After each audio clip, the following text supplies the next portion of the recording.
All right, so this is gonna be super chill, super duper chill.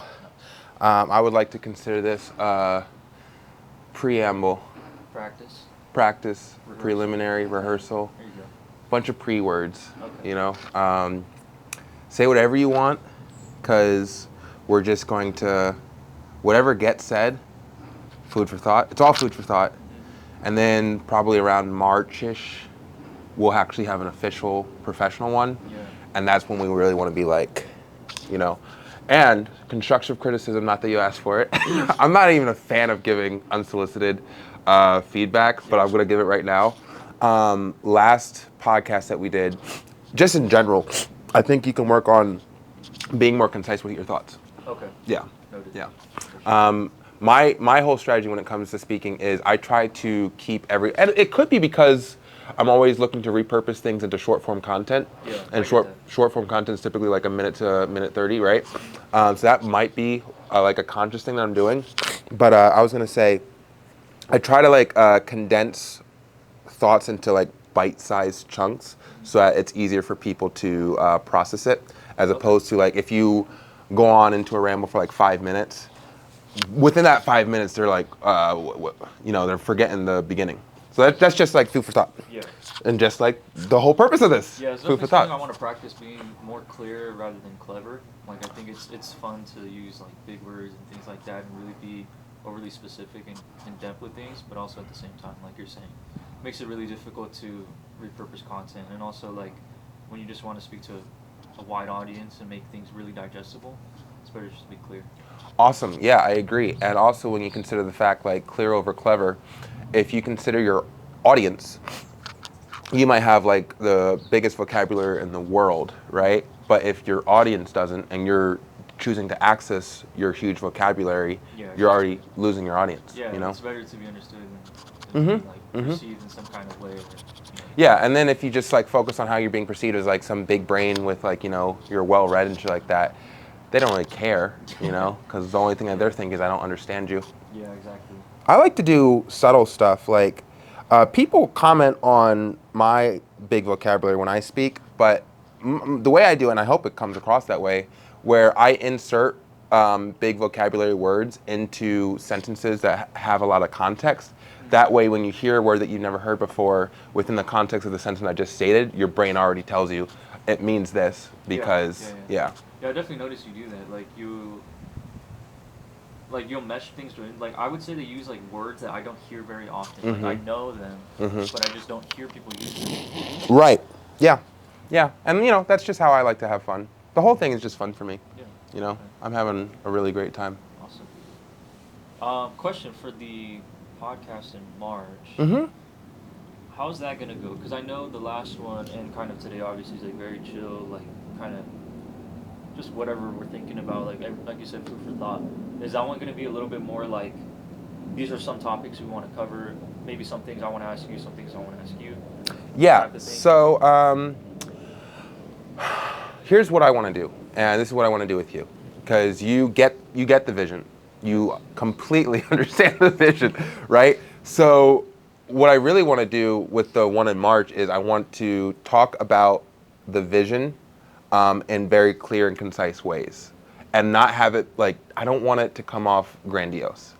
We want to make it as small and chill as possible, while still using, like, we're describing what the vision is, but we're not like making a big deal out of it. Interesting. You know what I mean? It's like, yeah, we want to take over the world or achieve world peace over the course of, let's say, decades. I'm thinking it should be done by 50 or 60. That's what I'm thinking. Okay. I'm an I like optimist. that, yeah. I'm an optimist, you know? I like that. But I think it can be done by the time I'm 50 or 60. Move on, next chapter, epilogue. It's completely unplanned, right? Just enjoy the. Oh, yeah. 50 years after that, you know? Fuck yeah. Yeah, that's the plan. But I want to be able to discuss, like, break it down, what let's say, what the next year looks like. And then after that, what's the next 5 years look like? And then after that, what's the next 10 years looks like? And I want to be able to discuss that. And again, like, not make it like a big deal, but like, this is my plan for this year. Okay. This is my plan for the next 5 years, et cetera, et cetera. I get you. Yeah. And I would also apply that to you as well. Okay, perfect. Yeah. That's definitely something, because I really see it as like, these things merging together, Mm-hmm. truthfully. Yeah. Because I think what I want to do when it comes to, you're talking about world peace. My long-term goal, like for me, my purpose, what I think it is, plain and simple. I've really thought about how do I just like take out of, like you said, like the big words out of this and just put it in 5 words. It's like I want to eradicate famine. Mm-hmm. Just end famine. Like that's my. Yeah. That's it. World peace and famine. Like, Yeah. that to me. And if that's the thing that you truly want to commit your life to, Absolutely. then take it seriously. Believe that it can be done within your lifetime. Oh yeah. And then we can absolutely work together. Absolutely. Yeah. Yeah, definitely.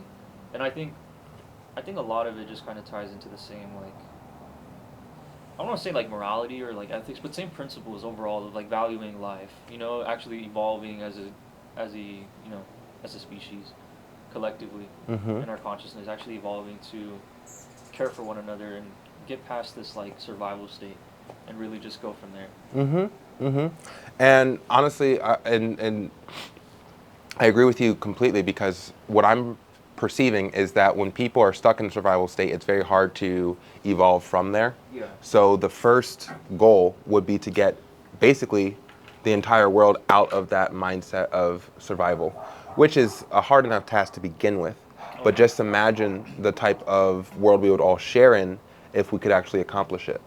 Yeah, exactly. Yeah. And it's just like, it's true. Like I hear people saying like, there's a lot of like political things going around and like movements. Like people are talking about like class divisions, especially with like just when they talk about like anything economical, like they talk about class divisions. And not to get like super into that, but no matter where you stand, it's like it's true. There's a massive amount of like disparity when it comes to like where wealth is, and the amount of people that are like suffering from just lack of food, lack of shelter, and things like that.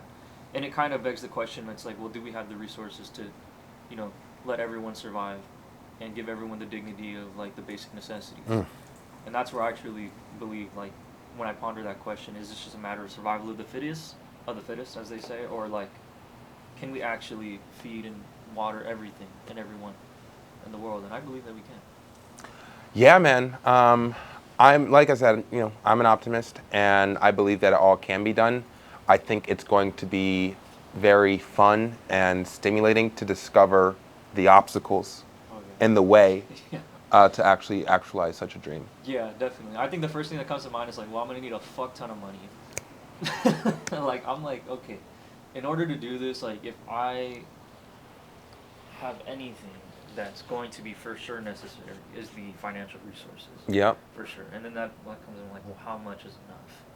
Yeah, so I was talking to my roommate, who I will refer to as Caleb, just for the purpose of the scripted content. I was talking to him about it, and I was saying that I want to cap myself at $1 billion. So if it ever gets to 2 billion, I would have someone like just get rid of it, put it into charities, because there's a perception against billionaires that they're like greedy. Absolutely. Right. Yeah. So my idea They're is just horrible people. yeah, and like they're hoarding and not sharing the wealth and shit like that. But part of my personal brand is like I really use Tony Stark as like a good reference point. Genius, billionaire, playboy, philanthropist. I'm working on all of them. But the billionaire status, like I want the billionaire status just to like kind of cement Sean Fury is super capable.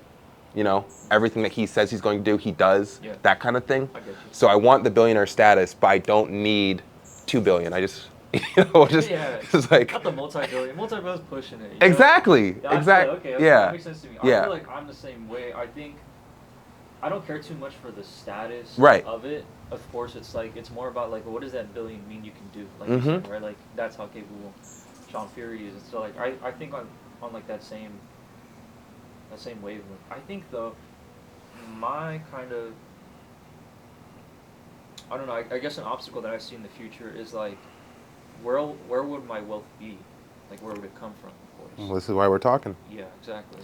So I want to ask you that question. Like, What's where the do plan? you see that billion coming from? All right. So is it like purely income? Is it some kind of business? Is it assets? I got you. So, all right. So before I get into I'm going to answer your question, but I'm going to share with you what I've been doing in like the past couple of days or weeks or whatever. So I am going into. I want to be fully self-employed by the end of this year, and what that entails is the first source of income, or I'm working on two separate sources of income currently. One is online coaching and providing services to clients in the form of fitness, nutrition, and mindset, accountability. Basically those four pillars. So a person's coming to me and they're like, oh, I need help on my training routine, or I need help on like what to eat, or I need help on like motivation, right? That's where I kind of come in and help with a specific client. And then separately, public speaking engagements. So right now I'm marketing towards corporate spaces to come in and promote health and wellness to the corporate environment and remind them, hey, listen, I understand that like your job sucks and you didn't fucking think when you were age 16 that you're going to end up in a job where it's like it's a 9 to 5. No one wants to work a 9 to 5. No one dreamed when they were 12 that they were going to end up sinking 10, 20 years into a 9 to 5, working for someone else and getting paid the same amount every fucking day. Yeah. You're doing the same work every single day and getting paid the same exact amount. So I want to breathe some life into those people. Okay. Because at the end of the day, I don't want to do that job, but in a sense, someone has to do it. You know, so if I can help them, even, and I'm acknowledging the fact that like I might change. Let's say I speak to 100 people, right?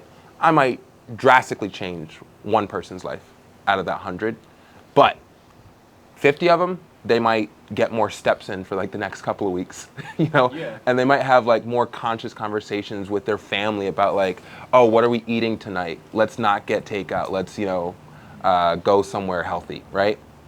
So a question on that, what do you think is the most effective strategy to actually motivate people into fitness, into like caring about their health? Finding the why, like what's the why? And I think everyone has a different why. My why is it's dedicated on greatness and experiencing the highest peak that a human can experience so far as their physical, mental, and spiritual. And I believe that I am that person to experience it. Another person's why could be like their family, and they want to set a good example for their son and daughter or something like that. Yeah, or they want to have like they want to be able to play with their kids, or and that's like to your point, I am working, and that's why I'm like kind of immersing myself with like just people in general. I'm going on dates now with like women I'm not even attracted to. I'm just going on dates with them just so I can actually start connecting with individuals and understanding that like, because I'm a grandiose guy, like I'm potentially the most ambitious person on the planet, potentially. So it's like, it's very hard to relate. I've never thought about that. Yeah, no, it's a funny thought. It's true. Yeah, like when I can't think of anyone else. Yeah. There's me, but shoot. Yeah. Stuff you want to do is pretty crazy too. Yeah, and when I consider that, well, if I'm like one of 8 billion, right, then you still have to be able to relate to the other 7 billion, Yeah. And they're not going to be able to relate to you if you're unique in that sense of like you're highly ambitious. That's exactly what I was thinking, because like when I think a lot of my mentality when I look at greatness is like, oh, if they can do it, I can do it. But I realize, like, going through life and experience connecting with people, most people don't think like that. And a lot of people don't think like that. And if they do, they don't apply it to everything. Where, like you said, like I somewhat believe, like, optimistically anything can be done. Sure. And the first thing that popped into mind is like, well, if like Sean's speaking to me and I feel like I can barely like get my steps in today, I like don't even feel motivated to go walk the dog, like, why is this guy who's trying to be the best bodybuilder in the entire world, who's just like a maniac for fitness, why is he gonna understand my life struggle? So that's kind of exactly like what popped into my head. But like, I mean, you're obviously displaying your understanding. Like, you have to meet them where they're at. Right. You have to find what's meaningful to them. Yes. And again, it always goes back to, and this is why I'm glad that we're talking right now, is like I really do want to lower the stakes on my end. Like, yeah, I am ambitious, and make it just like that. I'm ambitious.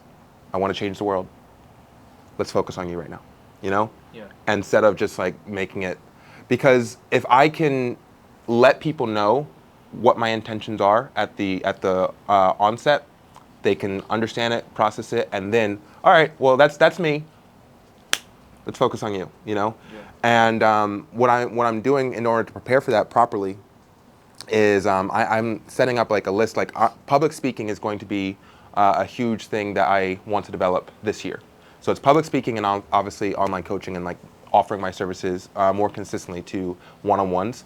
But public speaking is the future for me because it gives me the opportunity to reach the highest amount of people, and I can get in rooms and speak to, in theory, tens of thousands at a time. You know, so that's what I'm looking to get better at this year. I'm going to do that by, you know, Toastmasters, going to open mics, and even working on my comedy skills, because it's great to offer some levity into, you know, like, oh, self-improvement's great, but don't forget, and like, you know, add some jokes into that. And that's never been something that I've been super proficient at, so I'm really looking forward to doing that. But most of all, I want to learn how to connect with all the members of an audience. So I want to really practice crowd work. So for instance, I reached out to my old corporate job, Action Property Management, and they saw me on a television show where I just premiered in... I heard about that. I wasn't sure what it was. Yeah. So I just showed up in this televised show, Hollywood Squares on CBS, and it was the first episode. My old boss saw it. He reached out to me, and I was like, oh, this is a perfect opportunity. By the way, I am looking to... I'm starting up a new business where I go to corporate environments and I promote health and wellness. I would love Action Property be my first stop. So they mentioned it yesterday at the senior meeting, and they're going to consider it, right? But in between me actually getting that opportunity and now, I want to work on, if there's 30 people in the room and I'm speaking to all 30 of them, I want to make eye contact with each of them. I want to like absorb who they are, what their desires are, and then be able to speak to them simultaneously while I'm working with the rest of the crowd. Yeah, and like that's the thing that I want to get good at. Yeah, there's two things that what you're saying remind me of that make me think of.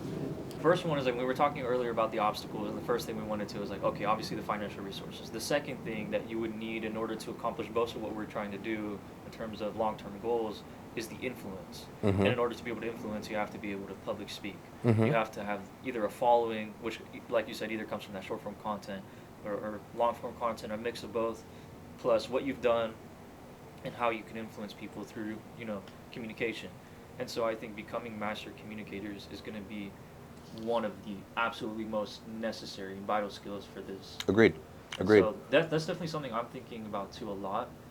I'm definitely reading up more than I used to, a little bit, catching up, remembering the things I used to learn, practicing and re-implementing those things in my day-to-day job as well, practicing like actually connecting with people. Like on the comedy aspect, that's something that, well, I was never into comedy, but I've always liked just humor, and I've always been good at like, you know, implementing humor when I feel most comfortable, when I feel natural, when I feel confident.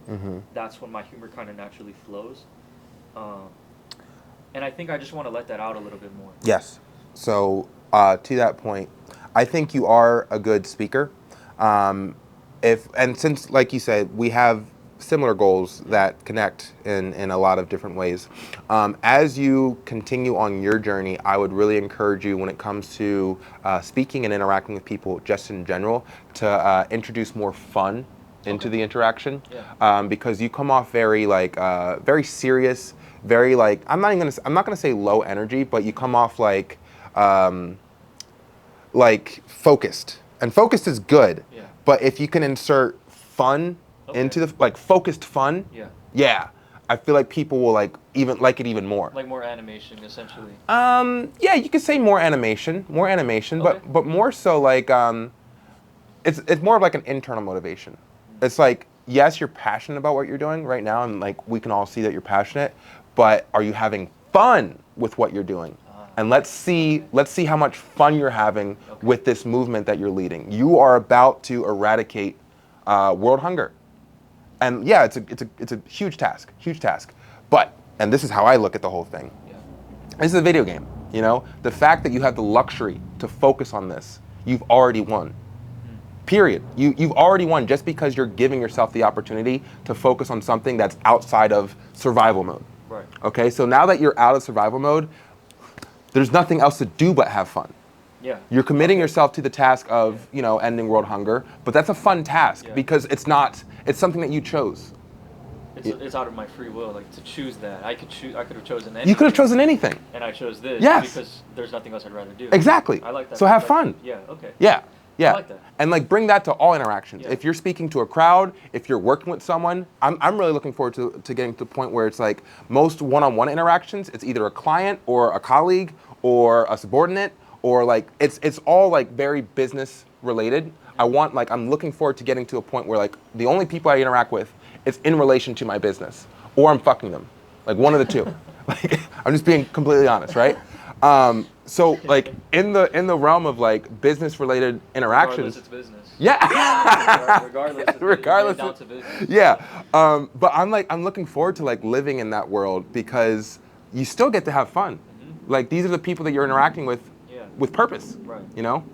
I like that perspective a lot, and I really appreciate that piece of advice because I think that's actually very helpful. Because when I think about why am I embarking on this journey, like you talked about, like survival versus like Thriving. What's on the other side of survival, right? Right. Like that evolution. The word I like to use when I think about it in my mind, my life purpose is essentially self-realization, to put it in the most simplest terms. And what am I trying to realize, about myself? What can I possibly do? What can I do with the world? What I'm trying to essentially realize is that I'm connected to everyone in the entire universe. And that's why I want to embark on this journey to experience that myself. And have everybody experience that. Hopefully bring together as many people as possible in that pursuit. Yeah. And there's nothing else I'd rather do, so why, and if there's nothing else I'd rather do, like, there's nothing else I would be happier doing. Like you're talking about, like, the 9-to-5 corporate job, like, why would we want to live that life? That's not what we dream of. So now that we're dreaming and having the courage and the balls to be like, okay, not only am I going to think the grandiose idea, but I'm actually going to do it. I'm actually going to have the balls to do it every single day. And I'm going to live the fuck out of my life. I'm going to enjoy it every single day. Absolutely. Like there's no tomorrow. Yeah. Yeah, that's exactly how I look at it. Okay. I think I understand that intellectually. I just want to implement it, practice it, and actually feel it a little bit more often. Yeah, honestly, it's like I wake up every day just like I'm just ready to have fun. Honestly, I truly feel like this. Like, man, this is it. It's like this is it. Like I made it. I made it to this point, and now it's just like I just get to see my dreams come true. That's all I get to do. Yeah. Every fucking day. Yeah, I think I honestly like I'm circling right now because I'm like, damn, that's such a good point that Sean is making. I really should do that, and now I'm like, why didn't I do that? I'm just circling into this point where like, why don't I do that sometimes? Well, you're young for one, and for two, once you bring it to your consciousness, like to the forefront of your consciousness, then it becomes imperative to keep it there for as long as necessary, so that by the time when if you keep it at the forefront of your consciousness, let's say a week, 2 weeks, 3 weeks, a month, maybe even 6 months, however long it takes, when you're ready to stop like having that be like the primary thought, like have fun, and it slips back into the recesses of your mind, it's already ingrained in you. So like you don't have to like consciously recall it, like, hey, don't forget to have fun, because like you've spent so much time focusing on that now it just becomes part of like you've been doing it. It becomes habitual. I see. Yeah. Okay. And I feel like not to go on a tangent, but I feel like that's what a lot of people fuck up with when it comes to like affirmations, is that they like use all these different affirmations, but they don't focus on one and keep it at the forefront long enough for it to become ingrained in their being and like as like a part of their identity before moving on to the next affirmation. Yeah, reflecting on what you said, that I come off very focused, I'm realizing now that like I'm sometimes too intentional. Even like you were talking about like with affirmations, like I'm very intentional. I'm so intentional with the things I do, so strategic and overthinking and like trying to be rational and like, really trying to, I guess, put the pressure on myself to like really execute, that I'm forgetting to have like that young spirit that essentially I do have, because I'm too young to even have lost it yet. That natural like curiosity. And I remember to have that oftentimes with like when I'm conversing with someone that I genuinely find super refreshing and interesting, and I'm like, oh my god, like there's no way, like tell me more, and I just have that, but I forget to have that within myself, like within my life. Like I think even though I know I'm chasing something that's really meaningful to me, it still feels like a routine. You know what I mean? And I'm still forgetting to like, well, yeah, it's a routine, but this is the only routine I would want to have. This is the routine that I chose. Yeah. Because these are the habits I need to be successful. Yeah. Because this is what I want to be successful at. This is what success is to me. And I think I'm losing sight of that. I'm just losing sight of like, this is what I wanted. This is nothing. There's nothing better than this. It doesn't get better than this. I ought to enjoy it. And it sounds like, because when you mentioned the word routine, I could even hear it in your voice. It had like a certain inflection, as if you have a negative connotation with the concept of a routine. I do in a sense because sometimes I look at routine like stagnation, like a lack of growth because Mm-hmm. nothing's changing. Mm-hmm. You know, at least not on the outside. But of course, that's not the whole truth. You know, obviously, like I was just saying, like routines are necessary in order to create the habits, the patterns, the continuous inputs that eventually result in the outputs of massive success. You know, a lot of people talk about like overnight success. Like in business, they'll see like a lot of stories of people making hundreds of millions of dollars overnight, but that's after years and years of success. Like Apple, like on the release of the iPhone, or every sequential release of the iPhone after that. But how long was Apple there working? How long was Steve Jobs working? How long was he in tech before that? Exactly. You know? Yeah. Yeah. Yeah. No. Routine is, I would say, essential to Yeah, success. absolutely. Yeah. Absolutely. Yeah. It's like it's just an essential part of discipline. Mm-hmm. You Mm-hmm. know? But sometimes it does feel like a little bit of like, oh fuck. Same thing again. Right. You know? Right. Another 4 hours of emails, like Right. I'm tired of this, like Well, yeah, and the trick that I'm working on is like, because I'm the reason it took me so long to get started on this whole changing the world movement, however you want to describe it, is because I knew that it was going to require a lot of business, like tactics. You know, I was going to have to basically become self-financed, and be an entrepreneur and run my own company and shit like that. And I've been in LA for 10 years, and I only just got started like a year or two ago, right? And the reason is because like I'm an artist, you know, I'm a writer, I'm a storyteller, I'm an actor. I don't want to. business shit. Yeah, I don't want to do Okay. business shit. I didn't come here for that. I was wondering about that. Like, Yeah. I mean, I always wanted to ask you, like, because I know that you have said like, I know you've said that you've been in LA for a long time. I know Mhm. that you've, been working on like trying to be a bodybuilder for some time, and I guess I was kind of always wondering, like, what were your other pursuits before this? In LA, Mm-hmm.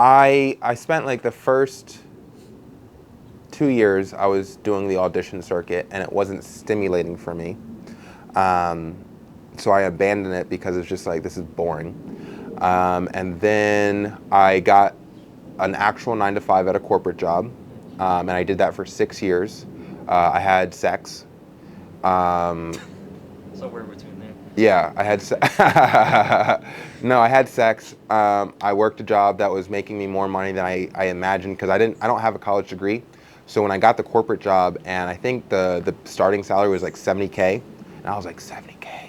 Oh, I nice. never imagined making 70K without like a college degree. Yeah. And then over time it went from like 70 to 77 to 80 to 90.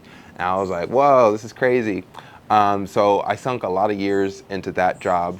Meanwhile, like, I would kind of exist outside of it, and appreciating life, appreciating intimacy and shit like that. The whole time knowing, I was like, all right, you're gonna have to get started eventually, Yeah. you know, because like you didn't come here to work a 9 to 5, you know. So basically, to answer your question, I like to call it was dormant years. In fact, I'll tell you a quick story. I was homeless for the first 4 months, and then I moved into a house with like 14 dudes. And like pretty much that first night that I moved in with the house with 14 dudes, they were like, we were all going to like a roof party down the street. And we're at this party, and it's like a pool roof party, and there's this chick, she was beautiful, like, she's so fucking beautiful. And she's asking me like, so like what brought me to LA? And I told her this like big pitch where it's like, I want to tell this story about the universe experiencing itself, but through this specific being, he's able to connect all beings into the same kind of reality of a shared experience, right? Okay. And she goes like, okay, I love it, I get it. Yeah. And she's like, so you're in the beta stage. And I'll never forget it. Like when she like, Oh. yeah. I thought she was gonna be like, you gotta stop smoking that shit. Or something. No, she Like- loved it. She loved the idea. She was very excited, and she's like, Okay. "Yeah, I see your vision. You're in the beta stage." And I remember, like, I still like, I'll never forget it. It's like she said that shit, and then for like pretty much every single year, I was like, "Yo, is the beta stage over yet? Like, are we ready to get fucking started?" And Did she elaborate? Is that just all she said? no, all she said was, "You're in the beta stage," and it was the truth. She said it so succinctly, and it was just the fucking truth. And for years, I would ask myself, like, when is this beta stage over? And it ended at around the same time I met you. You know? It's wild. Now I'm in the alpha stage. Oh yeah. Yep. That's really how, like, what you're saying about, like, that dormant stage. That's really how I feel when I reflect on the past 2 years. Like, there was definitely a lot of self-development in there. There was definitely a lot of, like, refining, polishing. It's like it literally felt like I found this big ass rock that I knew that there was, like, a diamond in there, and that diamond was, like, my calling, my purpose. But around all of that was just all this shit about myself that I had to, like, remove. And all of these things, all of these, like, limiting beliefs, a lot of it is what I would call it, that rock, that all that things I needed to polish. And so there wasn't a lot of, like,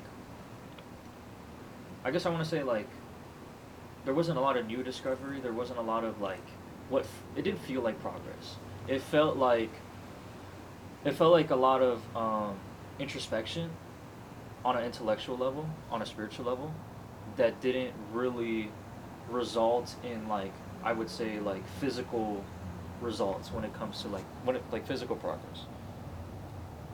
Oh, did I not turn it on? I didn't turn it on, Adal. I didn't turn it on. Oh, my bad. You're good. Okay. But yeah, I feel like during that time, I didn't really, experience any, like, physical results. Like, oh, shit, like, I've been working for 2 years and now I have a lot of money. I have this to show for it. Right. I had none of that. Nothing to show for it other than, like, hey, I feel better about myself. And that, to me, felt a little bit like, I don't know. It was like a double-edged sword. Like, I felt better because I was, like, emotionally I feel happier. I feel more like I know who I am. But on the other side of it, I feel like, damn, I should have been working harder. I could have been discovering myself and making money at the same time, making progress, progressing my business, building this at the same time. When in reality, when it comes to the business, I was fucking around, not really taking it seriously, not appreciating the golden opportunity that I have, which is just that for some reason I have this affinity to be able to make recipes. I know for some reason how to make shit taste good, to put it simple. And that kind of found me in this spot where I'm like, oh shit, this business is the vehicle to create the following, to create the influence, to give me the entrepreneurial skills, to give me the wealth that I need, the connections that I need in order to take my entire life purpose. And I found it at 16 years old. And to me, that was like, it was crazy. It literally felt like, like I was handed everything, but it was like, it felt like more of a test than like a blessing in such a way, because I'm like, oh my God, like I already know what I'm supposed to do. Like we were saying about the beta stage, like that realization of like, this is my personal legend. This is my calling. But knowing it so young and just being like, oh shit, I don't know if I'm ready. And just having that constant, like just those years in your life where you're like, damn, I don't feel ready. You know? Yeah. And I always question, it's like, why don't I feel ready yet? Yeah. Once it's over, once this beta stage over. Yeah. Like, I know what it is. Now it's to actually put it into testing. It was always on my birthday. Like every birthday, I'd be like, hey kid, hey man, you ready? You know? Then I got to like, I would say around age 30, I was like, listen, I'm tired of this shit. It's like, motherfucker, bro. Dude, that's how I'm feeling right now, because my birthday's coming up, and I'm like, fuck, man, I thought I was going to have it all by now. You know? Yeah, well. And in a way, I do. Like you said, because, like, I know that I do, because, like you said, like, I've already won the game of life in such a way because of the fact that I've chosen this. I already know what it is, and now I'm pursuing it. Yeah. So whether I get it done in this lifetime or the next, I've won. Yes, agreed. And another thing, I always consider this, because it's like, I'm age 33, and everyone knows at this point that, like, the goals I have set for myself are highly aspirational. And the thing is that when it comes to, like, the biggest dreams, they take longer to, let's say, quote unquote, manifest than like a smaller dream. It's like, if you dream for yourself, like, I want to have like a really nice house and like a husband, and like, I'm saying husband, like I'm talking from the perspective of a chick. Anyone. I've never really met a guy who goes like, I just want a house and a wife and a kid. I've never really met a guy who just says that. But really? Maybe I'm just not in those circles. I don't think you're in those circles. Yeah. That's I would say the vast majority of people. Okay, all right. I think so. All right, okay. We'll just say family. We'll just say like, I wanted the nice house and the family. Well, the caveat is like, I want a hot wife, big ass house, fast car. Like, okay, there's slightly more. Yeah. Hot wife, right, and then you're good. So if you commit yourself to the task of accomplishing those dreams, you can see it materialize a lot quicker. And your brain, if you do it correctly, you can prime your brain to see the patterns or like the trajectory at all times. So it's like, okay, I want a hot wife, family, fast car, and nice house, right? So day one of that thought, all of a sudden you got a job interview, and like it comes up on your fucking emails. Like, okay, this is gonna take me there, right? So then like you go to the job interview and or it's meet like this girl. Or, yes, exactly. And it's like everything is just lining up. It's like this is what's all happening, right? Ending world hunger, achieving world peace. It's like that's a lot bigger. Oh yeah. Yeah. I mean the synchronicities like required to do what we're trying to do, like the amount of things that need to line up, the circumstances, all of that stuff. Like it's massive. Like we're talking about things that impact all 8 billion people, not just you and your hot wife. And that's why I say for you specifically is like get even better at talking to people. Absolutely. Because that's who we're doing it for. We're doing it for others. Yeah. So, and you mentioned 8 billion people. We're not going to talk to all 8 billion people within our lifetime. It's not really a feasible thing, right? But we can talk to thousands. We can talk to tens of thousands of people in our lifetime. We can maybe even talk to hundreds of thousands of people within our lifetime. Yeah. And we should. We should. Otherwise, you mean like individually? Yes. Oh, I see. Yeah, 100%. Okay. Or like in the form of public speaking. Yeah, I would say like at that point, like through media, we could reach hundreds of millions. Bro, 100%. Yeah. 100%. I have an intention of actually reaching 8 billion people by the time I'm done. Okay. Yeah, where like 8 billion people have a familiarity with my name and likeness. Yeah. Yeah. Okay. Yeah. Okay. So we got kind of off rails, going back to income because we're both in agreement that. All right. So the thing I was going to tell you is, okay, there is a world that is currently forming within the industry of like self-help or self-improvement. Yeah. Online coaching. Oh yeah. Yeah. And there's a community there. So yesterday, I got on a Zoom call with a guy named Niyama. I don't know how he got my email, and I thought it was pretty interesting. But he reached out to me, inviting me to be on his podcast. I go to schedule a podcast taping with him, and then I get another email inviting me to talk with him first. Oh. And do like a personal free consultation before I actually hop on his podcast. Okay. This is like a business strategy, right? Yeah. So yesterday I hop on the free consultation call with him, and he asked me questions about like where I am in my journey as an entrepreneur. He's an entrepreneur and he's looking to help other coaches develop their business. He asked me 3 things. All right, tell me your impact, income, and identity. And I want you to give me your scope and where you want to get to, right? So with impact, it's like, okay, changing the fitness industry and prioritizing natural bodybuilding over enhanced bodybuilding. That's the impact currently.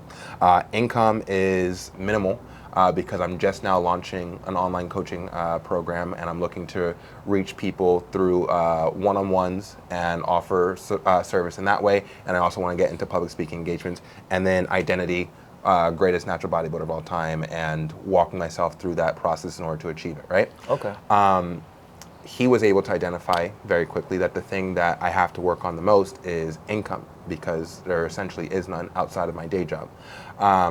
In relation to you, understanding that we have similar goals and like we both kind of really need to generate a massive amount of income over the course of our lives, let's hear where your head is thinking so far as actually acquiring all that income. Okay, so and then, should I give context about the past couple months? Yes, and then we're going to link it in together to see how we would be actually able to collaborate and make money together. Okay, yeah, awesome. So past couple months, I was in the absolute fucking shitter. I mean, like, dude, like every day I was hitting negative again and again, like overdrawing my account. Like it was really bad. And that was mainly because I don't spend a lot of money. I really try, I don't even pay rent. Like I still live with my dad, so I don't have like massive expenses, but I also have very minimal income, and I spend a lot of money for my business. Way more than I made last year, especially. Like I'm very transparent about like financial things. So just for like reference, last year I spent a little over like $22,000 in expenses, and I probably like cash flow was probably about like 18. So that's not terrible. Yeah, I mean it's not horrible, especially for like a first year in business, and it's definitely a business that I know I can make profitable very easily.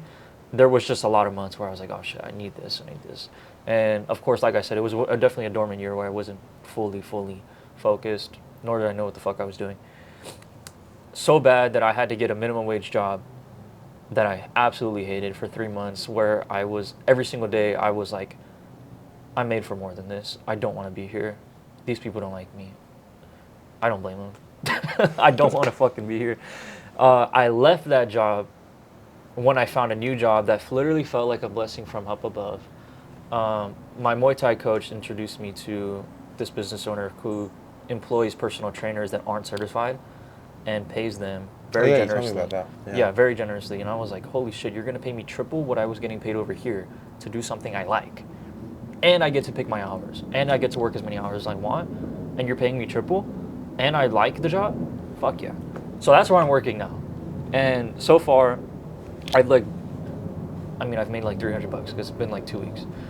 But income is looking very, very good already next upcoming months as my hours increase and I'm making good money. I love the job. So that, in terms of day job, I'm doing very well right now. Making enough money to supply myself, my own living expenses, my business expenses, and eventually the next thing I want to start investing money into. Like, I'm looking at it as like, okay, now that I'm getting paid triple what I was living off of, I can use 1/3 to live off of, 1/3 to grow my business, and the other third to grow my team. That's what I'm thinking of. So what I'm thinking of when it comes to actually really scaling my business is creating a team so that I can really start pumping out content, really start building a following in the movement. I think I want to invest a lot more into branding because I think that's what's really going to build the wealth long term. I know I haven't been doing that. Every time I do dabble in it inconsistently, I really do get a lot back. And I know that it compounds with consistency. So that's something that I think today is like really where I'm getting my head straight on that. And I feel like what you're saying about like intentional conversations, really, it just feels like that today. And every time I come out here to Zoo Culture, like there's just everybody's on their shit when it comes to, social influence. So I'm like, okay. It inspires me. That's the gym for it. Exactly. So it definitely inspires me. So the goal here, to answer your question, starting here, now that we're all caught up, is with the launch of the new product, I'm going to use the sales momentum using the next about 10 days before the launch to promote it as much as I possibly can. And I've already been doing that the past couple of weeks in person, but not online. And so far, so good. The feedback from the new product is absolutely amazing. And we're going to use the sales momentum from the launch of that, which I'm already getting cash flow from the product before it's launched, from B2B. And now for B2C, I'm going to start getting cash flow through there. I want to start scaling my online sales through affiliates, through my social following, through my content creation, through the branding. And from there, build a business that actually funds itself. Therefore, I can use my other side income to start scaling the team and start hiring people to start doing these things for me so that I can actually afford to have someone do production, so that I can actually afford someone to make the content for me, so that I can actually afford to sponsor athletes. Yes. And then from there, it's just a matter of like, okay, once I get like that 10, 20, anywhere from 10 to 25 sales per day, I have a very consistent sales momentum and very consistent cash flow. Now all I have to do is just keep stoking the fire. And then eventually, after a couple months, release a new product, which I already have like 4 or 5 not far from release. But it's just a matter of like, I need to obviously have the time to invest into those new products to relaunch them. And the business isn't ready for that yet. But once I have that, now that I have the cash flow coming in, now that I have this launch, it's just essentially a trampoline for the whole business to, pretty much. So that's the plan. I love it. Beautiful plan. Love And it. then from that 10 to 25 sales per day, that's more than enough for me to get over $10,000 a month in revenue. Okay. Actually have a profiting business at a good margin. And from there, just keep on growing. With new product launches, investing more, growing the team into essentially training more people to take over my responsibilities. Yes. Until all that I am is just the orator. Yes. All that I am will be just the face. And of course, I still love the actual process of making the recipes, making the food, creating the products, interacting with people. Okay. So that will be my main responsibility as the founder. I love it. All right. So I'm going to say a couple things. I'm going to try to stay on point. I think you should start thinking about your image, your personal image, because you're going to become the face of this company, and it's going to be like a very outward face. You know, it's like you're going to be very immersed in the community, the fitness industry, and things of that nature. And we want to make your presentation recognizable and memorable, right? And that ties back into having fun. So like seriously, start practicing that right now, like right now. Any tips? Any tips? Just remember to like none of this shit is serious. Like you take it serious, take it as serious as you want, but it's not serious. You know, like if you were to fail, okay, what happens if you fail? Shit. Worst that can happen is I fucking stay with my day job and for, you know, longer. Fuck that. Forget that. You know, like that's no. Forget scenario. that. Oh. If you failed at your goal of ending world hunger, what happens? Oh, I end up with a lot of money. If you fail at your goal of achieving the end of world hunger, what happens? Nothing. Exactly. So I want you to play with like there are zero stakes. Okay, zero stakes. Okay. So it feels like high stakes, you know, it's not. but it's not. There's zero stakes. Right. Yeah. And same thing with me. It's like the first phase is like greatest natural bodybuilder of all time.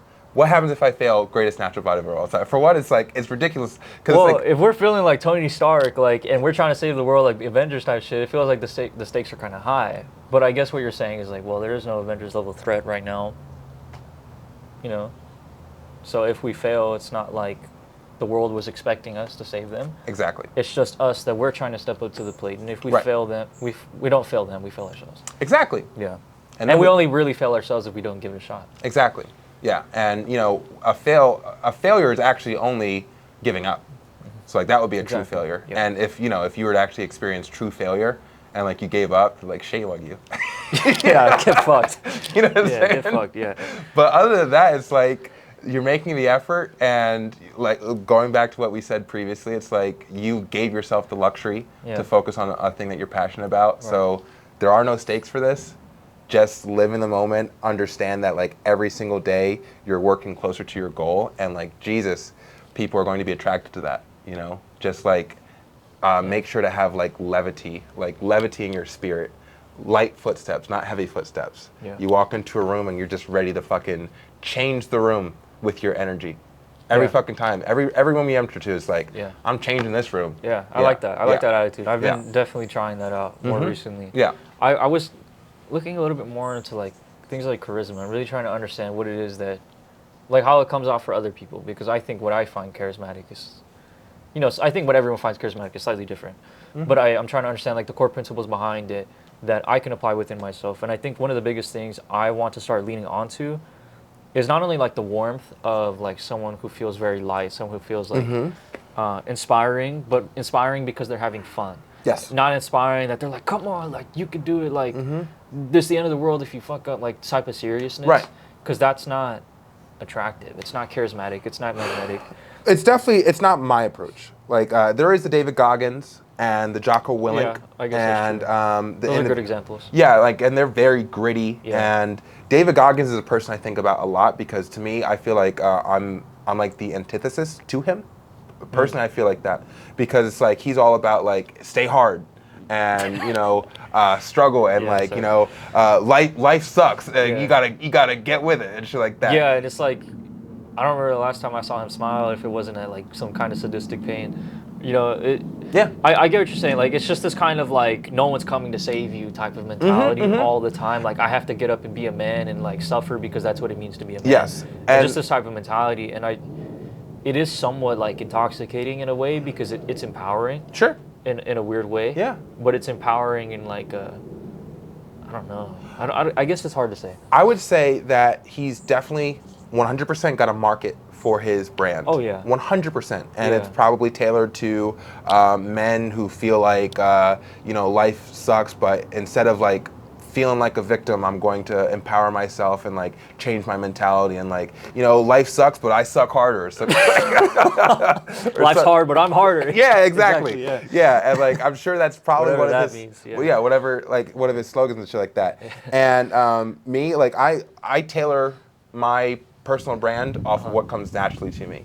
So I love David Goggins, right? But I also understand that like I'm not the type of person who wants to like go into freezing cold ocean water and like let that shit run over me for like the next 5 minutes. Like, Yeah, exactly. Like his brand isn't health and fitness. Like it's just like suffering essentially. It's just like enjoying suffering. Right, Where right. it's like I realize I'm like, dude, there's nothing fucking healthy about breaking your legs because you ran 100 miles on a box of crackers. Like there's nothing healthy about Yeah, that. That's not yeah, wellness. yeah, Like yeah. you're like, oh, but it's the mind. And I'm like, Yeah. okay, dude, like what I guess like to each their own. Mm-hmm. But when I think of like we were talking about earlier, like the corporate thing, when it comes to like actually like speaking to a wide audience of like what most people, the why that they have, I don't like there is a certain market for like that kind of like suffering and like those people who enjoy that pain, don't want to be the victim but want to be the one like inflicting the pain on themselves or like actually being having the freedom to choose like physical adversities and things like that in order to empower themselves. It's just like that's not what most people want. Most people just kind of like are repulsed by that. They're like, dude, I just want to get into shape. I don't want to be fat. Yeah, yeah. I don't want to And- run ultra marathons. Yes, and I feel like that's where my message kind of comes in, where my whole thing is about offering simplicity, and simplicity is supposed to combat ease. Yeah. So when it comes to it's like the typical sedentary lifestyle of having a 9 to 5, you go to work, you sit in your office job, you eat snacks because it's kind of unconscious and you're supposed to eat. So like, oh, these chips, I'm supposed to eat. I gotta eat. Eat chips, right? And it's like you're going through the day and it's like, oh man, I would like to go to the gym, but I just don't have time to go to the gym. And it's like everything's easy, right? I think that's a great thing that you should bring up in your talks. Oh, Like just the 100%. fact that like you work corporate like at least 6 years and you still found like this health and wellness thing. Right, And absolutely. it's like it's not always about greatness. And I think also the fact like natural bodybuilding, although bodybuilding isn't like the healthiest sport in terms of like when it comes to just maximizing your health, if you're injecting shit in your body, like that's not healthy. Or like stripping down to 4% body fat is not healthy. But doing it naturally is like minimal harm. And just having a shit ton of muscle is actually really good for you.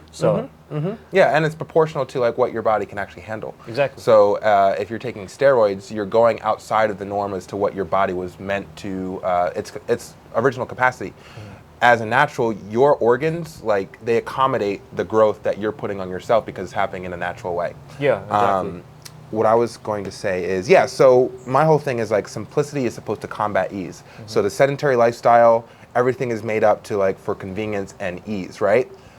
Then you introduce practices that are simple, but if you have to apply them. Like Right. you have to apply simple practices in order to combat the easy lifestyle that you've created for yourself. But you don't want to overcomplicate the whole thing. Yeah. So it's like if you want to prioritize your health and wellness in this sedentary lifestyle, okay, what steps can you start implementing right now? Walking more. Yeah. You know?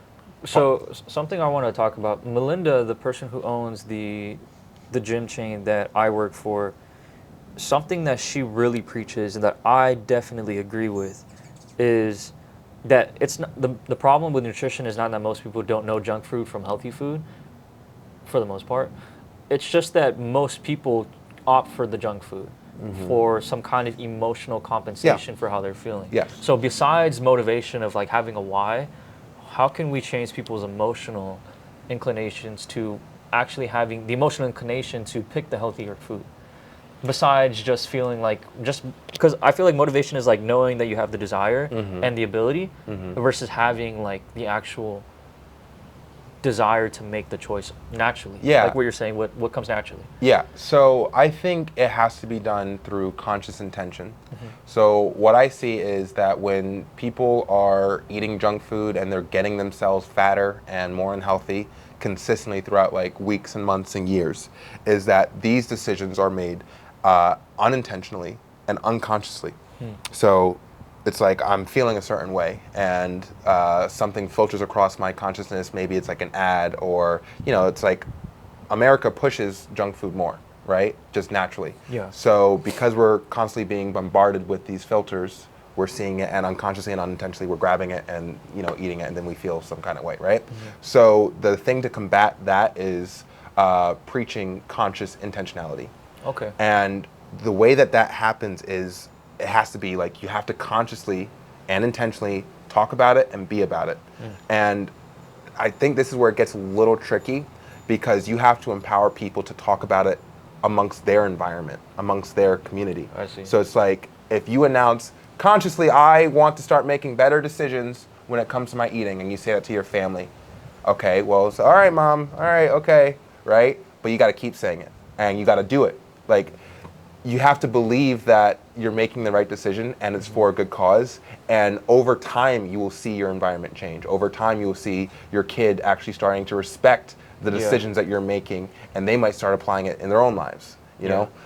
But it's really that first, like, I don't know, 2 to 3 week hurdle where you actually feel like you're alone because you're the only one making these conscious and intentional decisions. Yeah. But over time, people will start to respect it and admire it, and then hopefully they will start applying it in their own lives. Okay, I get that. That makes sense to me. Some thoughts on this. What I think a lot of it has to do with, like, on the topic of like conscious intentionality, is I think a lot of it has to do with people.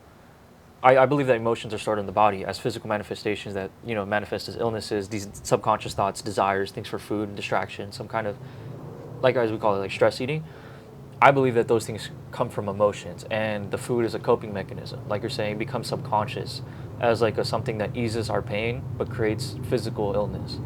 And so I believe that a big part of healing that and changing behaviors or inclinations, your natural and conscious desires and your subconscious desires for what kind of food things that you crave, is removing the connection between feeling hungry and understanding that your body has an emotionally stored kind of either trauma or something going on, some kind of stress, something maybe mental that you're distracting yourself from with food.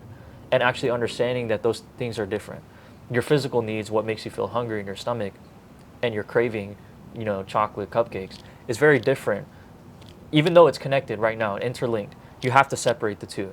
The emotional thing that you're trying to distract yourself from or cover up, and the actual physical necessity to eat food and actually nourish your body. Yeah. Because we try to, you know, mesh those things together. Yeah. And they do become really intertwined, entangled.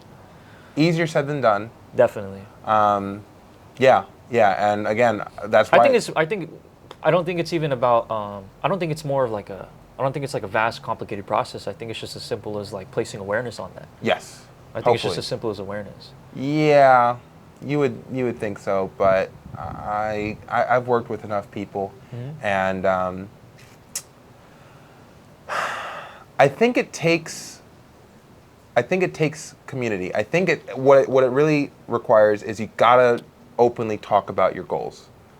Okay. At least, and you can apply it to just any goal in general. I think it's good to openly talk about what you want to do, because not only does it create an accountability just to talk about it, but if you have a good support team, like if you have a good community of people that support you, then they will also hold you accountable.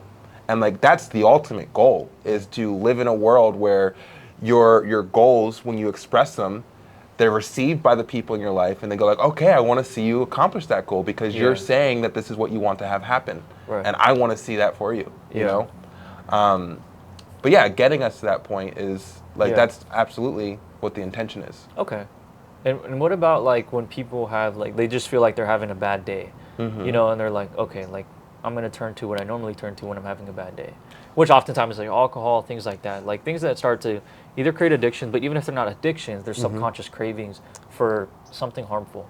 I don't think there's like two ways to treat a bad day. I'm on the side where I baby myself more than I should, and I'm getting further and further away from that every year. But if I'm having a bad day, I give myself the bad day. The whole time I'm very conscious of the fact that, hey, you're giving yourself a bad day. You know, this bad day cannot last forever, because if it were to, then where would you be? And you would make no progress, and your life would be over. And life is, it'd be your fault. Yeah, it'd be my fault. Yeah. So I'll give myself a bad day, or like if I'm sick, I'm the type of person where it's like, if I'm sick, it's like, okay, now let's regress. Let's go back a couple years and just like be a couch potato like I used to be. And give myself like the 3 or 4 days, and I'll enjoy the 4 days. I'll fucking lean into it, man. I'll get some fucking soup and watch a movie in my bed and shit like that. Yeah. And then when it's over, it's like, all right, time to get back at it. Yeah. Yeah. Okay. And I'll have renewed energy. I'll be like Interesting. jumping around, you know. That's how I treat bad days. Yeah. And again, like I'm the anti David Goggins, you know, where I'm sure if David Goggins is like sick or having a bad day, you know, this morning I woke up, I woke up at 4 a.m. and I didn't want to get out of bed, but I saw those shoes just staring at me and say, hey, if you don't get out of bed, you're gonna be a bitch. You're gonna be a bitch for the rest of your life. So I got out of bed, you know, shit like that. It's like, yeah, that works for him, and I completely support it, you know, but. That's wild. Yeah, no, I get that. I get that. I got sick a couple of days ago. It was like worst food poisoning ever I've ever had in my entire life. I was everywhere, and the whole day after that, I couldn't leave the bed. Like I was just so dead. Lost all my appetite. All I had was like 2 applesauces and a banana because that's literally all I could stomach. And I literally lost like 8 pounds. So not good. I was like super dehydrated. But the day after, I was like so ready to get back into it. Hell yeah. Yeah, like even at 5 in the morning, I was like, shit, I got work, but like I'm gonna have a good ass day. Hell yeah. You know? Hell yeah. All right. So real quick, I want to comment on Quest. Do you know the Quest protein snacks? Absolutely. I may have mentioned it to you before. CEO is Tom Bilyeu. Yeah. All right. So you're familiar with him? Very familiar. I think you should start researching him. Yeah. I actually see a lot of, like, I've listened to him speak sometimes, and he has a very similar mindset to both of us in his approach. Like, he's very open-minded, and he's also a billionaire. So He's a billionaire. Yeah, and it's important to kind of, when it comes to like a billionaire who speaks like us, I think that's a good opportunity to like study the decisions that he made that led him to his billionaire status. Yeah. Just so it's like, if it's replicable, then we should apply it.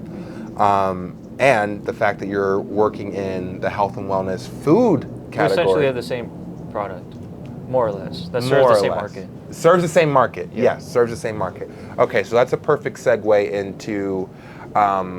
I want to talk about how we could potentially work together in the future, because I'm set on building a fitness brand that extends into an empire. Okay. And we had this conversation many months ago about like a symbol, right? Oh, that's right. Kind of like Nike and like some kind of symbol for consciousness. and an identifiable mark, right? Yeah. And I came up with the brand, and I have the symbol, and I'm going to pitch it to you right now, and we're going to figure out how we can factor in your food business into it, okay? Like, because I'm looking at it as an umbrella. Yeah. Very similar to like, Absolutely. Yeah. I mean, consciousness is everything. Yes. Okay. So the brand's name is Exceed. Okay. EXCEED, right? I'm thinking that the website would either be exceed.com or Exceed Life, which I also like. Exceed Life is kind of cool. And then the actual logo would be, you would have the Exceed, right? And then the X would be 2 mountain peaks, one going up and then another one going down, and they'd be connecting at the tips with a sun in the back, like in the background to symbolize enlightenment. And the concept would be, anyone who is a part of this brand is striving for their external peak and their internal peak simultaneously. It's like an as above, so below kind of thing. Oh, okay. Yeah. I like that. Yeah. So let's say like apparel, you would see like the symbol would be like the mountain, the 2 mountains touching with the sun in the background. Do you have a drawing? Because I have an idea of what it would look like. I haven't drawn it yet. Okay. Yeah, I haven't drawn it yet. But I'd be interested to see like what you draw. I'm no artist. Yeah, me neither. Me neither. This is something I'm going to be launching later on this year. Okay. So the TV show that I did, Hollywood Squares, I ended up winning $26,000 from that show. Shit. Yeah. Nice. So once that check comes in, which will be in February or March, hence why I'm mentioning the podcast. Sick, dude. Yeah. So once that check comes Good in, luck, dude. Congrats. thank you. I'm going to trademark the brand and the logo. I'm going to have that all taken care of. So then I'll be able to launch the brand probably in March or April of this month. Yeah. And then from there, it's like, okay, Exceed is the brand. The logo is the 2 mountains touching. I would want to have like a minimalist one that you can like put on shirts. I kind of want to follow like, I want to take references from Dragon Ball Z and other like anime. So it's like, when it comes to the apparel, I want some kind of like, almost like a uniform. Like an orange and blue jumpsuit? Kind of. But what I was thinking was, and this is just like just a general idea, but like compression top, right, and monochrome. So it's like a compression tee with the Exceed symbol on the center. Okay. And then like the baggy kind of Goku pants, but they're like the same color. Yeah. So that would be like in the initial launch, where let's say we have like Interesting. 3 different colors. The one that pops in my head most often is like a turquoise. So like a turquoise compression shirt, and then turquoise baggy pants that are Okay. like similar to like a Goku style baggy. So a question about this whole, like, I understand you want to trademark this, put a logo behind it. I love the idea of, like, I think we were talking about this. I think we do need some kind of umbrella of like, look, this is the bigger movement of what we're trying to do. Me, you, the business, the empire you're building, your training program, my food business, and so on and so forth, whatever we build together, and whoever else we bring onto this journey. But I guess I'm a little bit not, I guess, caught up to speed with you on what exactly are we going to be doing with this thing, because my idea for it was more of like a kind of like a media machine for the message, you know. And I understand, of course, like apparel would be a part of that in the sense that it's like, if you know, you know type of thing, and we want you to know. But if you don't, here's my shirt, ask about it, and I'll tell you, type of thing. Yeah. You know, it's just one of those things that it's just like marketing, and it's just like, hey, I've been seeing that symbol everywhere.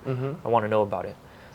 But yeah, I guess like I want to know more about what do you see the purpose of this being? Yeah. How are we going to market it? Or monetize it, like you're saying? Yeah. Well, like I said, it goes back to the umbrella. And how does that fit under the long-term plan? Yeah. So to me, I would want to keep the brand as clean as possible. All right. So, and that means it's like very selective with who represents the brand. My brand would only be associated with individuals who meet that criteria of the desire to achieve peak physically, mentally, and spiritually. Okay, I like that. Yeah. From there, We need paragons at the end of the day. yeah, we need paragons. Yeah. Yeah. Otherwise, it's like there's no point in you representing my brand. Right. Go represent Young LA or some shit like that, right? So from there, I think about like the umbrella, right? So it trickles down into Exceed Entertainment. And then all content from Exceed Entertainment would be very intentional about like, let's say, I mean, I honestly have this idea of like doing an entire TV show about the pursuit of achieving world peace. And that TV show would look like Sean Fury playing himself, interacting with individuals who are in his life, and we're all working towards a very common goal of basically changing the world. Yeah. But it would be like, again, we're always trying to minimize it. It's like, right. Sorry. Yeah. Light bulb. Yeah. You're a producer, actor, storyteller. I think that you and us combined, your talents there and your ideas, I'm just kind of piggybacking off of that idea of the TV show towards world peace. I'm thinking that this thing can turn into kind of essentially, like I said, a media machine, with you being the, of course, lead producer of multiple shows, multiple series of documentaries, of this Documentaries, journey, scripted content. including mine, including yours, Right. including natural bodybuilding, Yes. including Yes. the world peace, including the world hunger, All of it. everything. Yeah. Exceed Okay. Entertainment. Yeah. Okay, I like Yeah. this. I like this. So Exceed would be like I said, that's at like the top. Like everything's named Exceed, right? So join the Exceed Elite. That could be like the athletes that are part of the brand, Exceed Elite team, right? Or Team Exceed being another reference. But like I would want to have Exceed listed in like all future collaborations in relation to this movement. How do you still feel about Apex instead of Exceed? I don't like it as much as Exceed. No? I don't. I think Exceed is more universal, and I think Apex, it's a bit too haughty, personally. I think it's more Definitely more masculine inclining. and it's a bit egotistical, personally. I think Exceed That's is. funny coming from you, John. I think Exceed is cleaner. Okay. It's like the way when I think about it, when I think about the branding, I think of like really crisp spring water. And then Apex is like I said, it's like it's a bit dominating. It's like overbearing, you know, and It doesn't feel communal. exactly. Yeah.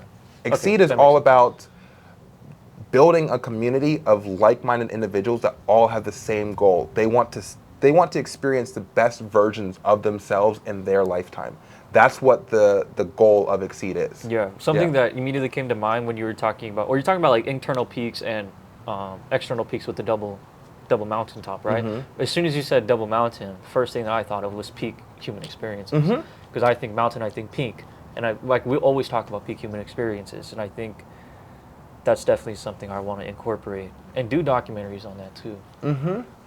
Exactly. The highs and the lows. Yes, and for clarification, we could do documentaries at the wazoo under the Exceed Entertainment branch of the brand, right? But it doesn't just stop with documentaries. We're like I'm a filmmaker, right? So in the same way that they have numerous biopics on rock stars and political leaders and things of that nature, because I'm a writer and a storyteller and an actor and a filmmaker, I will give myself the opportunity to play myself in a scripted format, and getting to play with time, where it's like, if I wanted to tell the first year of becoming a fitness influencer in the format of a film, I could do that and script it and just go back and do like all the greatest hits of last year. Okay. I have that option. Yeah. What I want to do more so with scripted content is I want to tell the future. So I would like to play, like, let's say I get a green light to have a TV show on HBO Max, right? And let's say the green light happens in 2025. The TV show that I want to do on HBO Max is set 2027, but it's coming out in 2026. Like, that's the type of shit that I want to play with when Dude, it comes that's fucking crazy. Yeah. But that sounds genius. I really like the idea of that, because it's almost like, I mean, I can't think of anything that could probably manifest something more powerfully than that. Like, that many people getting cling to this idea, this story told that's not even happened yet, but it will happen because it's been told already. It's like you're writing history before it's happening. Yeah, That's fucking nuts. absolutely right. And it's also like, it's not unheard of. Like, like The Simpsons. The Simpsons, how often do they get credited for like, dude. How often do they get? Well, I don't think of the Simpsons doing it as intentionally as you're doing it, or I don't know, at least not openly saying that. Yeah, but it's true. It's true. I'm openly saying, like, okay, this show is coming out, let's say again, 2026, and the show is actually taking place in 2028, and you see Sean Fury, like, in 2026, Sean Fury had this much in his bank account, but the show that we're watching, he has this much in his bank account. And then as you're watching it unfold in real life, the audience already has a frame of reference. Oh, Sean Fury is working towards becoming the person that he's presented in 2028. Okay. Yeah. Okay. So, question. So, will the podcasting, our podcasting, you, me, guest, you and guest, me and guest, whatever, will that be part of this? Yes. And would that start March? Or Yes. April, you said? Okay. Yes. Perfect. Okay. Yes. Because that's definitely something that, when I think about, like you were talking about personal branding, especially mine, because I think I need to be more clear on that, because I'm still thinking business, and not personal brand as a part of the business, even though it has to be. I definitely need to get more clear on that. I definitely need to start creating something. I definitely need to start defining that. Within myself and externally, I need to start defining who I am. Why should people listen to me? That's definitely something I want to start this year. I don't know how far I'll go with it this year, because the way I'm looking at it is like, dude, to a certain extent, I just need to get my business on track. To a certain extent, I just need to get sales momentum, and putting content on my page is not probably the priority when it comes to like making sure I don't go fucking bankrupt. Because that's something that's going to compound over time. That's not going to yield me anything right now. So that's something I want to start this year. And I think for me, when I'm envisioning for sure, is definitely doing podcasting, because that's what Tom Bilyeu does. Going back to him, I don't mean this with any shade at all, but I feel like I had the courage to say this, because after watching your video with like about Arnold and Denzel Washington, I'm like, dude, Sean is like, he's saying whatever the fuck, and he doesn't care if it kind of comes out offensive. He can say that, like, I think I'm better, without meaning disrespectful to that person, without trying to be offensive. Yeah. My whole thing is that, okay, when I thought of Tom Bilyeu, I'm like, Tom Bilyeu sold Quest Nutrition for $1 billion after 4 years. Just 4 years, and he became a billionaire. I fucking hate Quest bars. I don't think they taste good at all. Yeah, I don't think so when I compare my product to Quest bars that were valued up to $1 billion, I'm like, I think my product is at minimum like 3 to 4 times better in pure quality. Yeah. In pure quality. So if I already have a better product, and I'm fucking 16 with this better product, yeah. that's massively disproportionately way But fucking better. all right, and I love All I can do now to fuck it up is be a bad entrepreneur. So now all I need to do is to make way more than $1 billion is to be a good entrepreneur. Yes. To know how to market my product, to do what Tom Yes. Bilyeu did with a better product. Yes. Yes. To be more successful than him. Yes. So that's kind of where I'm looking at it. I'm like, if he can do that with a product that I don't like, that I would say most people would say my product is better than when I ask them. Mm-hmm. So I think I can be more successful. I love that, and I love that, and I also don't love Quest products at all. I think they're very dry. Yeah. But you want to poke holes in your product. You want to see like, all right, what are the pros and cons of your product? Absolutely. And what's most important when it comes to actually achieving huge success, becoming a billionaire with your entrepreneurial endeavors, is scalability. Right. So what is so wonderful or successful about Quest? You walk into any convenience store, 7-Eleven, Ralph's, Target, any place, and you're seeing Quest bars, okay? Yeah. How did that happen? For one, dry packaging. So with your product, I believe all of your products have to be refrigerated, right? Not all of them have to be, but some of them absolutely have to be. The other ones just taste better that way. Okay, okay. Well, that's something to consider. Yeah. Because Quest does not have that limitation. Right. All right. I don't look at it as a limitation though, Okay. because my products are handmade. That's what gives it the quality. It's like trying to say that a premium product like a car that can't be mass produced is a limitation.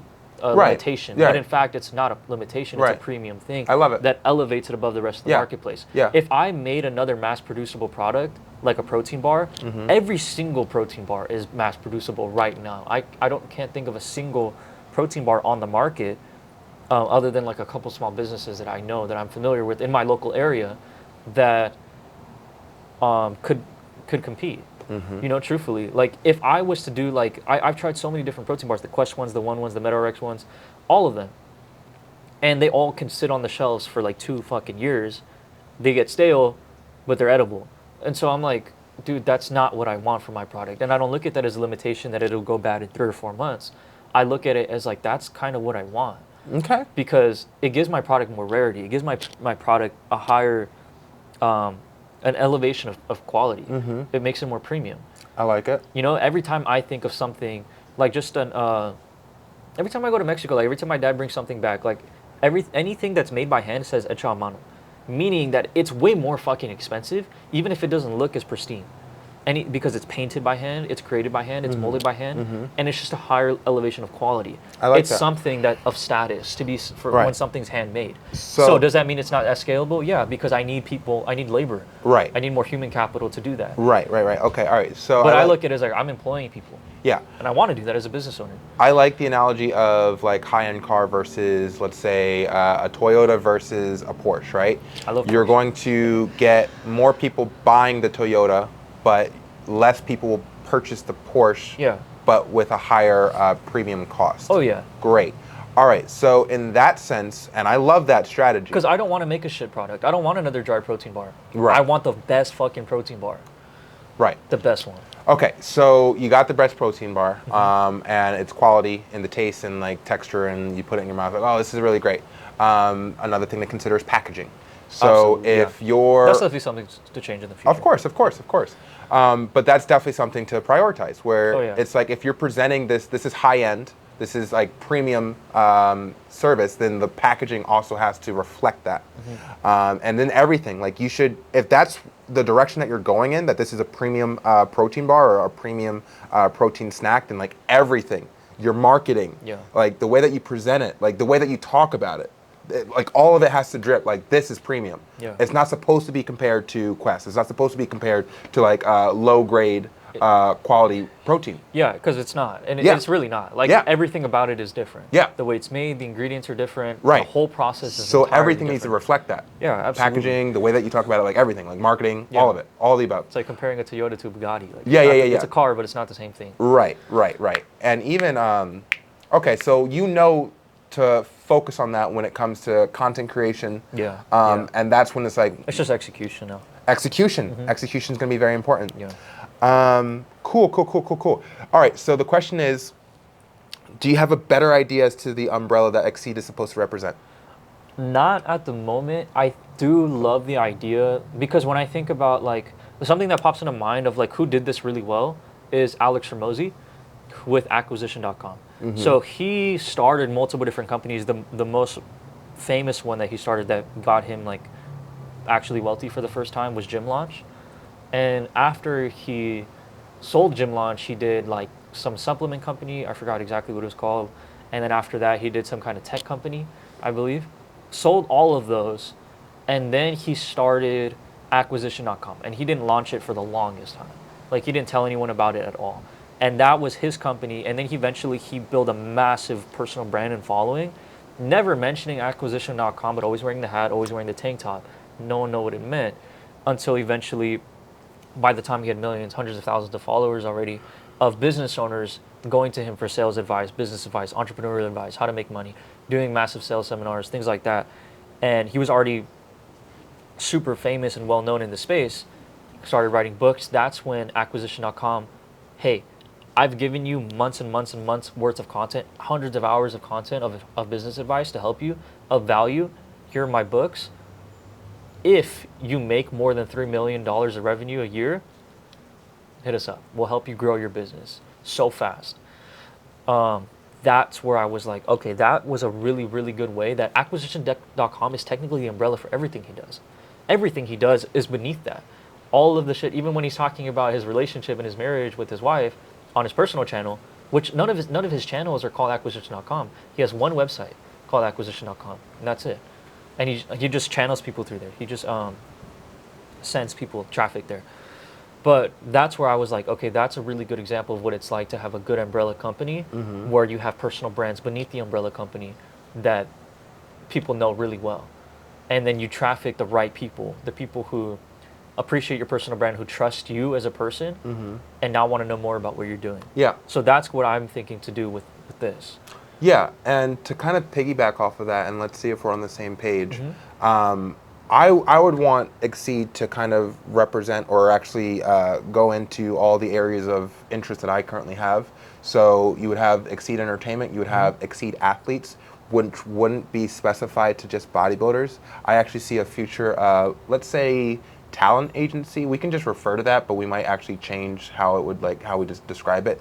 But I have in mind using the same blueprint that we're using to promote Sean Fury and Valley Muscle and the actual sport of natural bodybuilding. I would want to take that same blueprint and apply it to other athletes in different sports. So on a previous podcast, I mentioned how I could do this about bowling, and I would just have to find one-star athlete in bowling and promote that person. I actually do have that idea of just going into random arenas and going okay, this is a sumo wrestler, but he's got a superstar quality about him. Let's bring him under the Exceed Athlete umbrella and represent him and market him in the way that is unique in comparison to other sumo wrestlers and do that across the board. It's kind of like the WWE in a way. Yes, 100%, only it's different sports. Yeah. It's different sports. Yeah. Okay, it's like a sports channel. Exactly, except different sports. Yeah. But we focus more on the athletes, and it's like a window into the sport through the athlete that we find compelling. Yeah. So it's kind of like a behind-the-scenes type of thing. Kind of like Pumping Iron, but for every sport. All under one. Yeah. I love that. And what makes me passionate about that aspect of it is that, and this spans decades, but basically it's prepping future athletes to develop personalities outside of their athletic skills and prowess. Dude, that's such a big problem. Yeah, honestly. yeah. And it's such a necessity. I think you could definitely be the outlet for that. Oh yeah, that's 100% the intention. Yeah. What I've noticed is that there's only one best. So if we're thinking about a video game, let's take Pac-Man, right? Only one person gets to hold the high score for a specific sport or game. Those are the stats. I hold the most touchdowns in NFL, so that means I'm the best, right? The limitation of that is it's not a shareable spot. So my intention is to create more opportunities for athletes that aren't necessarily the best, but they still have some sort of gravitas, some sort of magnetic attraction that we still want to follow their journey. Yeah. And maybe they become the best. Okay. Maybe they have the potential to be the best, but the best is right here, and like we're following this one individual as they journey to compete against that person. I think I want to do that, exactly that, with my personal brand, with entrepreneurs. Yeah, well, yeah, and it's not just athletes. That's what I was Yeah. gonna say. Like, I Yeah. think that's a brilliant idea and a brilliant format that we could also Yes. test with entrepreneurs. Yeah, and again, the whole like message of Exceed, like the slogan is exceed your limits. Okay, so it applies to athletes, it applies to entrepreneurs, it applies to any individual who has the desire to exceed their limits. Okay. Yeah, I like that. yeah. Okay. Anything else? So definitely media. I think this could definitely be something that. Oh, I feel like Nike does this a lot. Exactly what we're talking about. In a weird way, they do it on a much smaller scale with like commercials. They'll take an athlete that they're sponsoring and kind of tell them about their lives. It'll be like a Nike sponsored like short film or documentary before an upcoming fight or before the Olympics, before a big game, before a tournament, anything like that on a specific athlete, so they can tell the story behind this person's life and promote their product. I feel like that's kind of what I see us doing here with these athletes, with these entrepreneurs. And you know, And giving them a platform, truthfully, to build their personal brand beyond not only within our media company and our movement, but beyond in any endeavor they want to do that falls in line. yes, yes. And I feel like that makes it. I feel like looking at it like that makes this umbrella massive. Yes. Because if you take every athlete and their personal brands and whatever And entrepreneur. products, entrepreneurs and every product they create during and after their career, now you just massively increase the umbrella. Because all of these people originated, we planted the seeds for them to grow Yeah. within the media company. Just like the WWE. So in the same Yeah. way that like you take the ones that transition out of WWE over to Hollywood, The Rock and John Cena being the most notable. Yeah.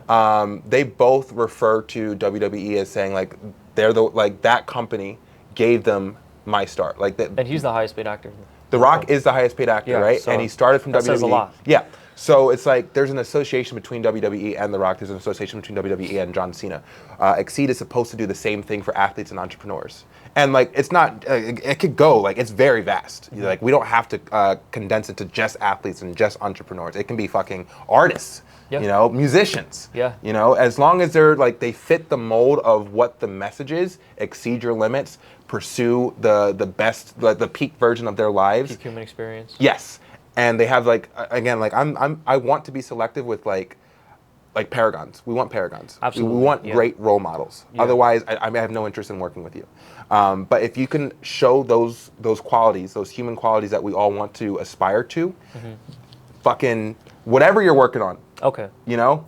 So, outside from us two, any names that pop into mind now? Athletes, musicians, entrepreneurs that you're like, that's a paragon. Josh Manoe. Josh Manoe. Yeah. I believe you've done videos with him, no? Yeah, he's a natural bodybuilder. He's got one of the best natural physiques in the world. But how many documentaries are we gonna have about natural bodybuilders? At least one. Well, yours. Yeah, at least one. Okay. Yeah. Is that like a collaborative thing, or was like, because if you're saying you want your own TV show for your natural bodybuilding journey, are you talking about a separate TV show for Josh? No. My TV show gets to incorporate everyone. Oh, because okay. it's not. That makes sense. I thought it was following Sean Fury and Sean Fury only. No. Okay. I will play. It's natural bodybuilding as a whole. Fuck natural bodybuilding. Okay. Fuck that. That's just a starting point. Okay. It's like a launch Okay. pad. I see. In the same way that Arnold Schwarzenegger got his start in public, in society, like he became a name through winning Mr. Olympias. That's how he became famous, and then he transitioned into Hollywood. That's all Sean Fury's doing. I'm a natural bodybuilder right now. All right, and I'm saying I'm a natural bodybuilder right now. I'm going to be a movie star, and then after I'm a movie star, I'm a world leader. Okay. You know. But the thing is, like again, if we were to start, if we went into production for the TV show tomorrow, I'm shooting 2027. All right, and in 2027, I'm still a natural bodybuilder, but I'm able to talk about what 2030 looks like in the 2027 TV show that's being shot in 2025. Okay. I get it now. Yeah, so it's not condensed to like, Yeah. like natural bodybuilding is not the thing. That's just my thing. I see. Yeah, Okay, it's starting to make sense to me now. yeah. Okay, Yeah. I'm understanding the vision. This is wild, man. Oh yeah, man. I feel like the way our conversations have progressed over Mm-hmm. less than a year. Yeah. I barely met you a year ago Mm-hmm. on the Zoo Culture anniversary. Yeah. That day absolutely marks something for me personally. Like it absolutely marks like what feels like, okay, I don't feel like I'm dipping my toes in the water anymore. It really feels like now I can't deny I have the network and the people that I need to know in order to go where I want to go. Hell yeah. Because when I met you, I realized, oh shit, I'm not the only ambitious person in the world. I was the most ambitious person in my world, but not in the world. And that's when I was like, okay, Yeah, man. this shit changes now. My world just changed because I realized I'm not the most ambitious person anymore. Yeah. Which was a great, fantastic thing because I realized that there was someone out there that wanted to do just as much as I wanted to do. There was someone out there who wanted to actually work together to create these things, to really change the world. Yes. And to me, that was just an enlightening moment. 100%. And I agree that the conversation has definitely become more developed over the time that we've known each other. The practice that we both need to keep in mind is condensing our thoughts. Because our words are power, because we're the guys with the big ideas, right? So we want to put an emphasis on translating our big ideas into condensed words, okay? That still have the same impact and gravity of the idea, but in fewer words that is a lot more easily comprehensible to an audience. Yeah. So that's the thing that we have to practice. Absolutely. I think that today was super helpful already because, well, a lot of it was just me understanding, like us catching up in a way. Yeah. A lot of it was us catching up. So me understanding exactly what it is that you're trying to do, me telling you what I'm trying to do. Now that we've told each other the fine details, we can really just sum it up Yes. Yes. and make it simple. And it only gets better. We only get better. Like exactly. everything that you practice on gets better, but you have to be conscious about the practice. So it's like for you, practice being more fun-loving. All right. Yeah. And condensing your ideas into bite-sized thoughts or expressions and shit like that. Okay, but like that's your homework, and it needs to be conscious. Like you need to consciously work on it over time, and then over like let's say 6 months down the line, now you're working on something else because that shit is like automated, and you're still working on it automated, but it's like you don't have to think about it anymore. Yeah. You know. Okay. And interact with people. Interact with people as often as you can. Every day. But I think we're done. All right. You ready to get a workout? Let's do it. Let's fucking do it. How long was that? Nice. 1 hour and 30. That's my favorite.